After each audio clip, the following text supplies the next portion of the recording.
تعالى اقول لك تفتح ازاي مصنع صغير لتصنيع الميداليات الفرعوني داخل المنزل وتدخل دخل حلو جدا شهريا.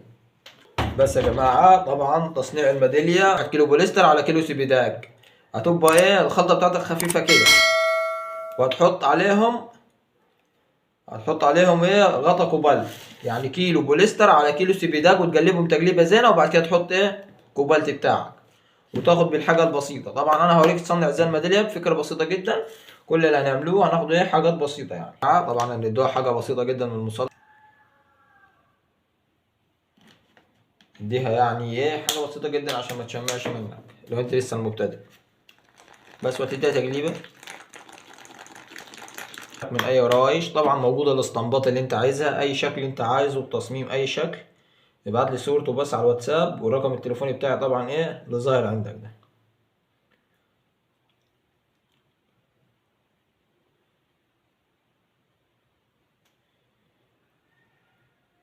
اهم حاجه تخبط في الاسطمبه كويس عشان ايه السوس يطلع. بص بس كده هتلاقي الاسطمبه بتاعتك ايه مية مية هنا زين. هتسيبها في حركه ايه ربع ساعه تنشف، وبعد كده ايه نيجي نطلعوها. بس يا جماعه بعد ما سيبناها طبعا نشفت طبعا هتطلعها اهي. منظرها جميل جدا طبعا تحفه اهي. كل اللي عليك ان انت تاخد الرايش. طبعا الرايش بتاعتها خفيفه جدا، فايه الميني بدل ما تجيب ميني كرافت اهي، يعني اول باول تاخد روايشك اول باول عشان ما تصلبش، لانها لو صلبت هتعوز ميني كرافت. والميني كرافت للناس اللي ما عندهاش غالي جدا طبعا، لكن لو عندك ميني كرافت اسهل لك.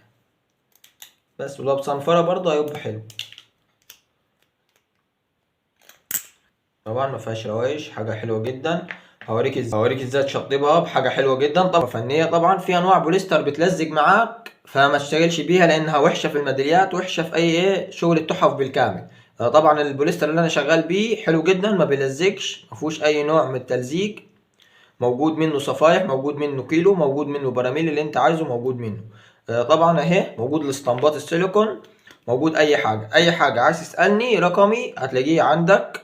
كلمني على الواتس وانا هديك اي معلومه انت عايزها، واللي انت عايزه انا هساعدك على قد ما اقدر، انا هساعدك عليه. تمام. بس كده اعمل لك فيديو تشطيب ازاي ونراقبه الحلقه بعد كده. لو عجبك الفيديو متنساش اللايك والاشتراك في القناه وشجعنا عشان نستمر.